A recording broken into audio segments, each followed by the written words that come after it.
kembali lagi bersama saya Suku Asli Keriting. Ya, Keriting bos. Baik teman-teman, pada video kali ini saya akan membahas tentang latar belakang Islam di Papua. Karena ketika saya merantau itu orang selalu berpikir dan bertanya, di Papua ada orang beragama Islam. Saya mengatakan bahwa di Papua sebelum agama Kristen masuk, agama Islam itu sudah menginjakan kaki di tanah Papua, namun tidak keseluruhan, hanya di beberapa daerah. Jadi Islam di bawah itu ada beberapa daerah. Berikut penjelasannya. Simak video ini sampai selesai agar kita tidak salah paham. Oke, cukup sekian. Selamat menyaksikan.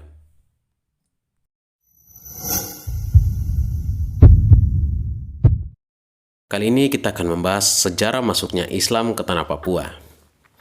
Persebaran agama Islam di tanah Papua tidak terlepas dari pengaruh kerajaan Islam yang berada di sekitarnya, seperti kerajaan Islam Maluku, yakni Kesultanan Ternate dan Kesultanan Tidore, Kesultanan di Pulau Banda dan Pulau Seram.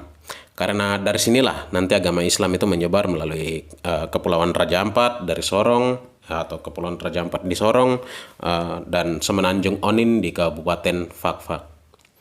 Ketika ditelusuri asal muasal kapan waktunya agama Islam ke Papua, ada banyak sekali literatur. Beberapa literatur mengatakan sekitar abad kedua Hijriah atau sekitar abad ke-8 Masehi sudah masuk.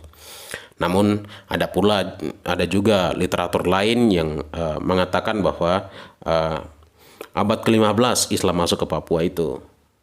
Di mana dibilang abad 15 ini ketika Majapahit itu jatuh. Jadi ketika Majapahit jatuh baru Islam itu masuk ke Papua.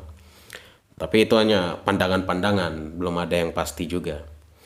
Ada 4 orang tokoh yang banyak dibicarakan dalam sejarah ini tentang bagaimana tokoh-tokoh penting yang disebutkan menyebarkan agama Islam di Papua.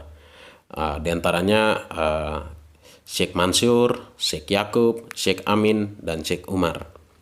Mengapa kita harus membahas, sebenarnya kita harus membahas kondisi peradaban Islam di Maluku terlebih dahulu, baru kemudian membahas Islam di Papua. Sebab secara geografis, tanah Papua dan Maluku itu berdekatan.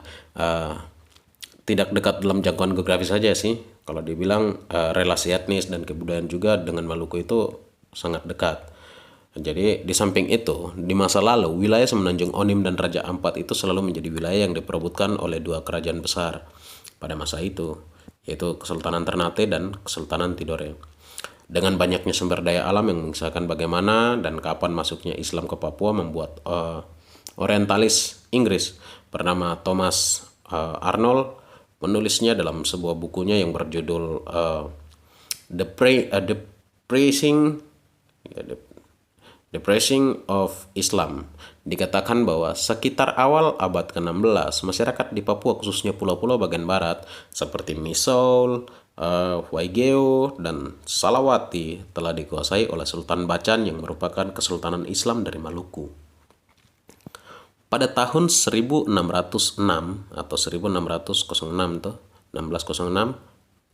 Sultan Bacan memperluas kekuasaannya sampai ke Semenanjung Onim yang kini berada dalam wilayah Kabupaten Fakfak. Dan pemuka-pemuka masyarakat di pesisir pulau-pulau tersebut menyambut baik syariat Islam dan menerima kedatangan agama Islam di tengah-tengah masyarakat Papua, walaupun banyak di daerah pedalaman yang masih banyak menganut ajaran animisme. Seperti yang diketahui bahwa tanah Papua sangat kaya akan hasil alamnya, seperti emas yang sampai sekarang masih menjadi perbincangan hangat ya. Kekayaan Papua akan sumber daya alamnya inilah yang menjadi daya tarik bagi daerah lain dan tertarik juga untuk mendatanginya. Tidak heran seorang sejarawan, Ambari Hasan, mengatakan bahwa Islam masuk ke Papua, Sorong, dan Fakfak melalui jalur-jalur berikut ini. Pertama, jalur perdagangan.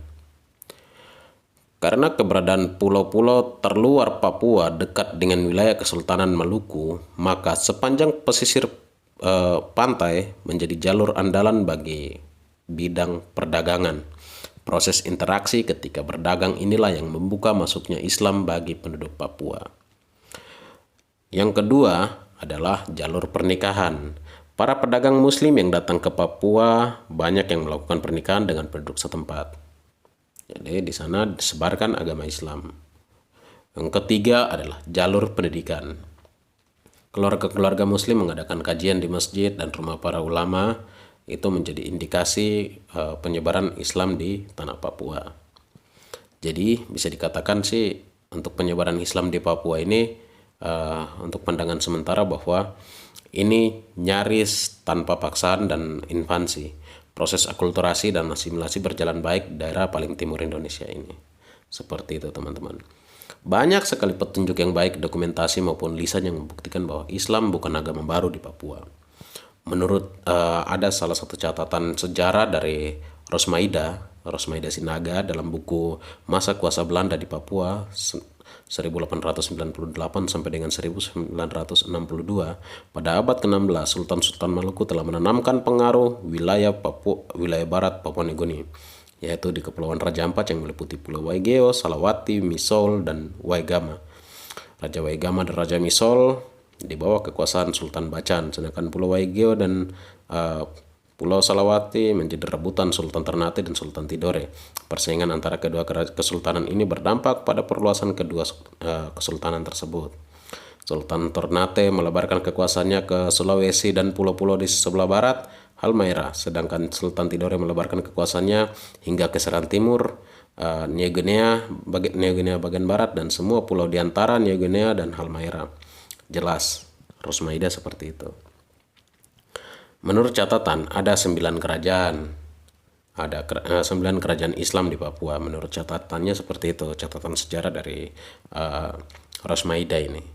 Jadi dia mengatakan ada 9 kerajaan di sana. Di antaranya tuh Kerajaan Waigeo, Kerajaan Misol, Kerajaan Salawati, Kerajaan Sailolof, Kerajaan Fatagar, Kerajaan Rumbati, Kerajaan Koyai, Kerajaan Aiduma, Kerajaan Kaimana. Menurut sejarawan sih, katanya ke-9 kerajaan ini tidak lepas dari 3 kerajaan besar, kerajaan Islam besar di Maluku, yaitu Ternate dan Tidore dan Bacan, yang semuanya merupakan kerajaan yang berpengaruh di Nusantara. Namun, yang menjadi namun di sini atau menjadi tapi di sini, hingga kini sampai sekarang tidak ada satupun kesepakatan di antara para sejarawan tentang kapan dan bagaimana pastinya Islam masuk ke tanah Papua. Ya, kalau secara umum sejarawan sepakat bahwa Islam lebih dahulu datang ke tanah Papua daripada agama Kristen. Ini kesepakatannya seperti itu. Namun ini belum final juga, ini masih diperkirakan seperti itu. Bagaimana teman-teman pandangannya? Ya, mungkin itu sekedar, saya tidak perlu menyimpulkan. Saya pikir itu sendiri bisa menyimpulkan dengan pikiran kita masing-masing. Saya akan mencoba menjelaskan nanti di video berikutnya, di konten berikutnya, bahwa untuk membuktikan bahwa Islam itu sudah ada di tanah Papua itu semenjak zaman dulu, zaman kerajaan-kerajaan dulu. Jadi bukan baru masuk sekarang, tapi sudah ada sebelumnya. Untuk itu nanti bukti-buktinya saya akan buat di konten berikutnya. Tetap ikuti channel ini. Kurang lebihnya mohon maaf.